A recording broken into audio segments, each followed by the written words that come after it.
Bonjour, chers amis, je suis là pour vous donner des nouvelles de Stan. Donc, après les dernières nouvelles, il est toujours en isolement.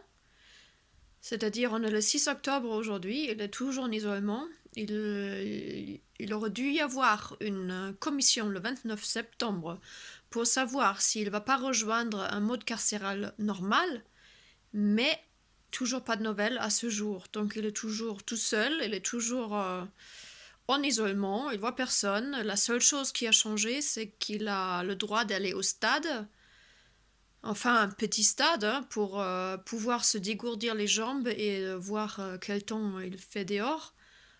À part ça, tout est resté comme il y a un mois et demi en arrière. C'est-à-dire, il n'a pas pu non plus contacter des avocats. Depuis qu'il est incarcéré, depuis le 13 août, vendredi 13, il a eu le droit à un seul coup de fil.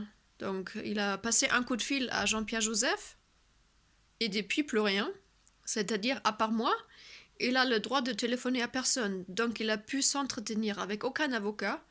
Et il est dans le brouillard total concernant son dossier, cette énième malversation judiciaire. Et il y avait le 31 août, il était extrait pour aller au tribunal de Riom pour savoir s'il restait en détention provisoire ou pas. Il n'y avait aucun avocat, il était tout seul, il a voulu reporter l'audience, ça lui a été refusé. Donc il a été ramené dans la prison, et voilà. Il a fait appel contre la révocation de son sursis aussi dans la précédente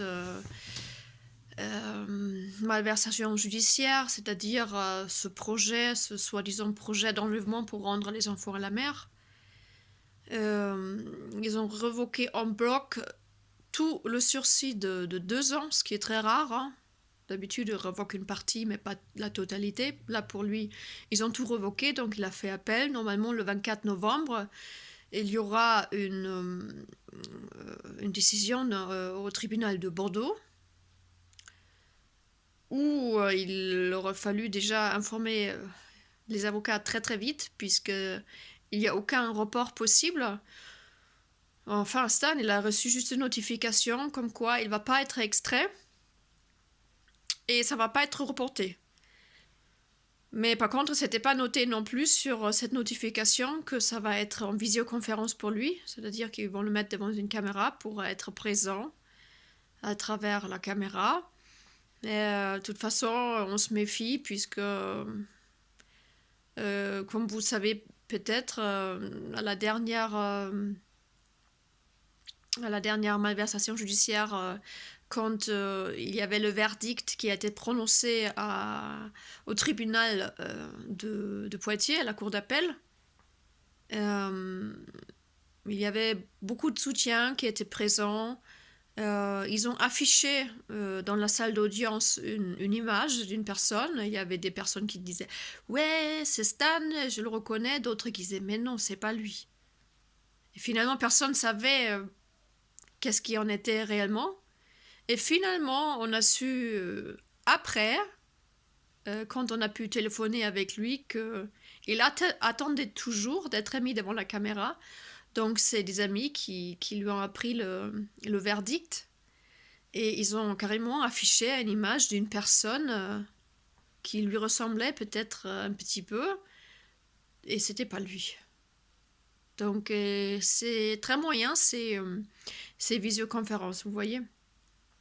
Bon. Bon, là, j'ai l'impression qu'ils font toute leur sauce dans leur coin tout seuls. C'est euh, c'est affolant tout ce qui se passe. Et ouais. Sinon, je vous remercie par contre beaucoup pour votre écoute, pour ma dernière vidéo, pour votre soutien, pour vous aide financier. Je ne suis pas encore au stade de pouvoir payer les avocats, mais je peux déjà lui envoyer l'argent pour la cantine, pour le téléphone, pour mes déplacements à moi, pour aller le visiter. Et je suis déjà plus rassurée, je vous tiendrai au courant de la suite, ça c'est sûr.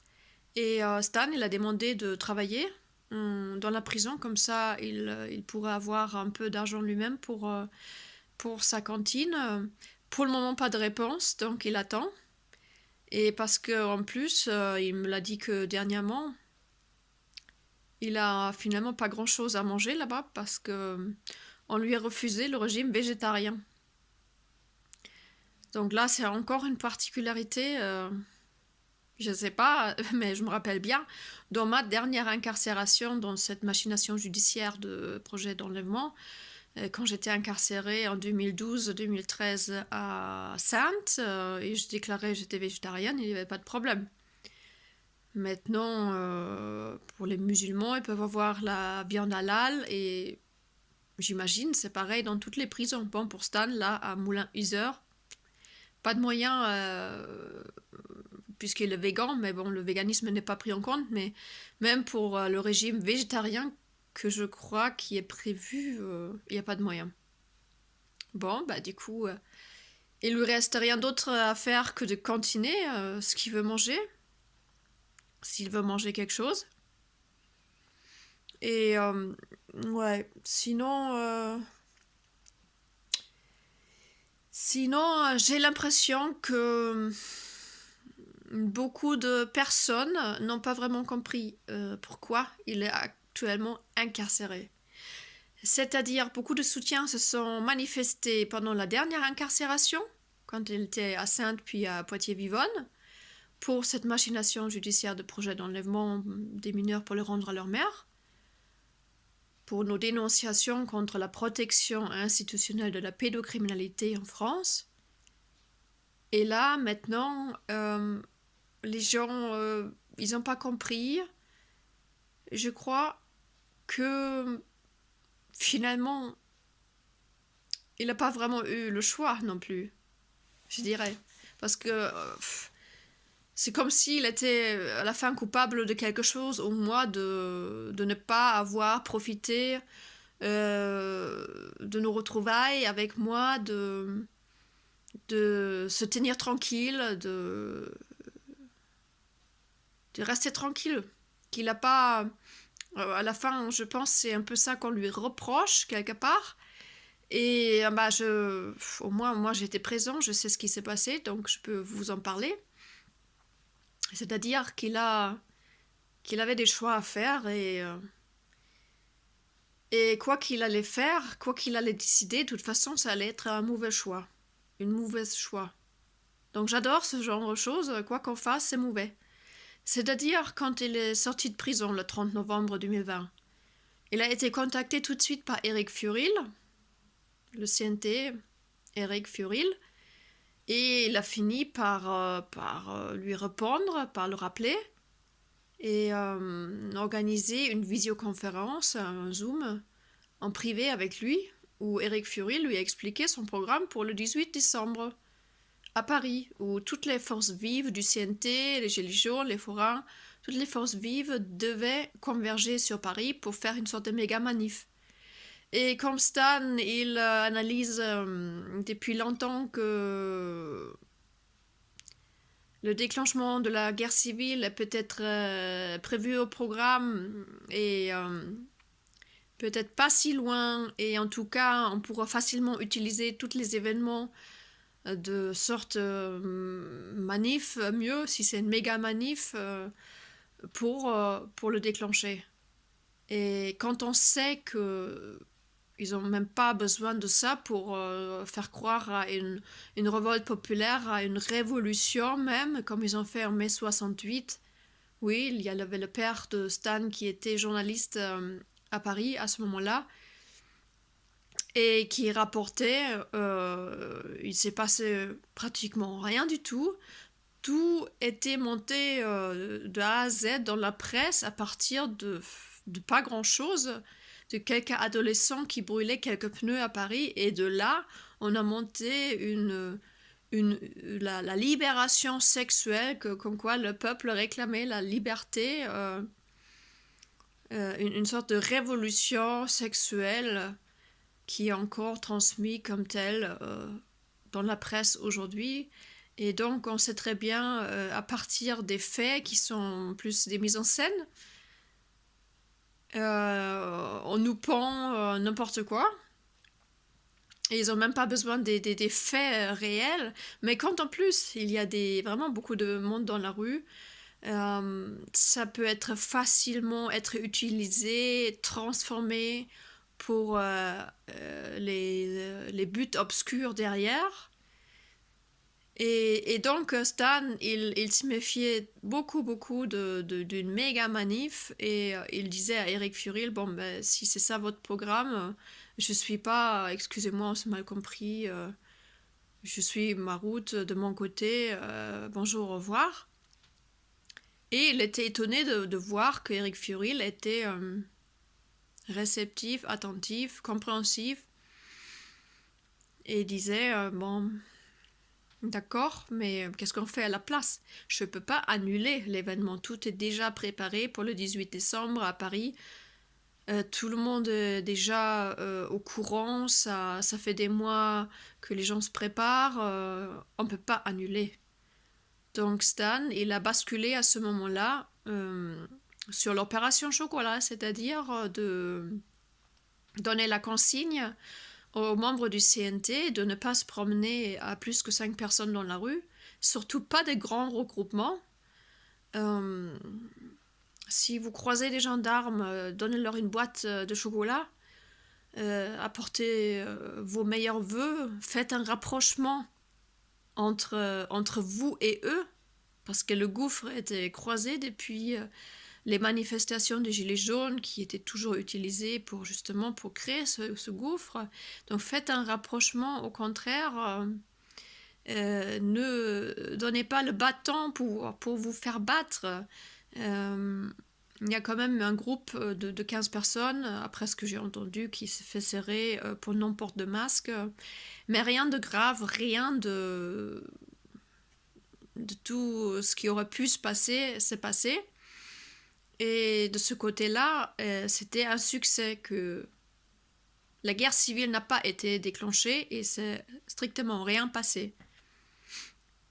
Donc, effectivement, Stan, est-ce qu'il aurait dû laisser faire sans s'engager et dire, bon, ben, si la guerre civile se déclenche, et moi, je n'ai rien fait pour l'éviter au moment que j'aurais pu l'éviter, mais là, vivre avec ça sur la conscience, ça aurait été très lourd. Et donc, il a décidé de prendre le bébé. On lui a dit, voilà, tu fais quoi? Tu décides quoi? Et donc, il a fait son choix, il a pris sa décision de tout annuler, de faire plutôt cette opération chocolat et faire ce rapprochement avec les gendarmes. En plus, c'était quelque chose parfaitement légal de apporter des petits chocolats avec à la limite des informations concernant le Covid-19, les vraies informations, forcément qui fâchent, et rappeler aux forces de l'ordre qu'ils ont signé pour protéger le peuple. Et que c'est à eux de faire une opération de police à la limite. Donc finalement, c'est pour ça qu'elle est incarcérée maintenant. C'est pour cette incitation à la désobéissance de militaires à travers son opération chocolat. Parce que si on dénonce un crime en cours, puisque un crime en cours, en principe, théoriquement encore, on devrait le dénoncer à qui? Aux gendarmes. Seulement on le fait, on se retrouve derrière les barreaux. Ça, c'est le cas de Stan. Comme toujours, l'inversion des valeurs, comme dans notre dernière affaire, c'est toujours des personnes qui dénoncent qui se trouvent accusées des pires crimes. Pourtant, on met juste le focus dessus, on met juste la lumière dessus. Et finalement, c'est pour ça qu'il est incarcéré maintenant, pour avoir appelé à la désobéissance de militaires, de ne pas suivre les ordres qui sont contraires à l'intérêt public. Et tout ça est parfaitement légal et inscrit dans la loi même. Donc, Qu'est-ce qu'on peut lui reprocher réellement? Il n'aurait même pas dû être mis en accusation. Tout ça est parfaitement illégal de A à Z, comme d'habitude.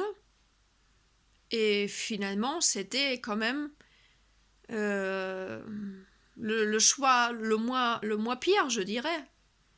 Parce qu'effectivement, avoir un déclenchement de la guerre civile sur la conscience, faudra pouvoir vivre avec ça. Donc il a fait son choix. Et c'est tout. Et c'est pas, il a pas spécialement cherché à s'agiter, à encore se chercher une cause, ou je sais pas quoi. Qu'est-ce que des personnes peuvent s'imaginer des fois? Non, il a été sollicité. Il a pris sa responsabilité. Normalement, tout ça était parfaitement légal. Seulement, les ignobles en robe noire, évidemment, comme on vit dans un monde d'inversion de valeurs complète, que tout ça pourrait se retourner contre lui. C'était dans le domaine du possible. Et voilà, c'est ce qui s'est passé et c'est pour ça qu'il se trouve derrière les verrous maintenant.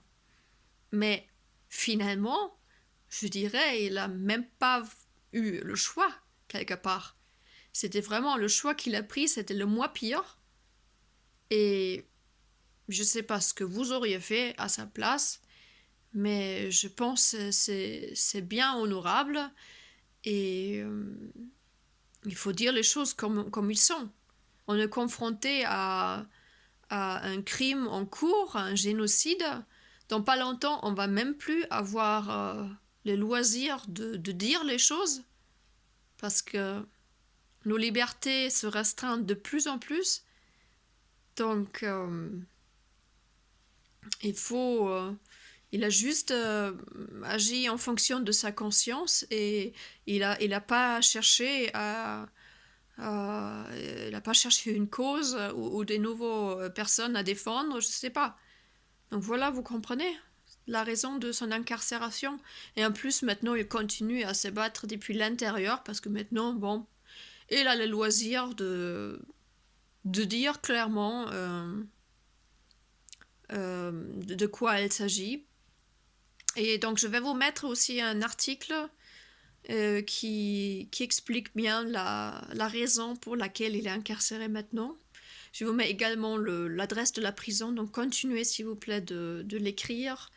Ça fait du bien de ne pas se sentir seul dans ces conditions-là, surtout ce combat-là contre le vaccin, ça nous concerne tous. Et je mets aussi mes coordonnées bancaires et mon contact Gmail sous cette vidéo. Donc, chers amis, je vous remercie pour votre écoute. Passez une bonne journée. À très bientôt. Merci.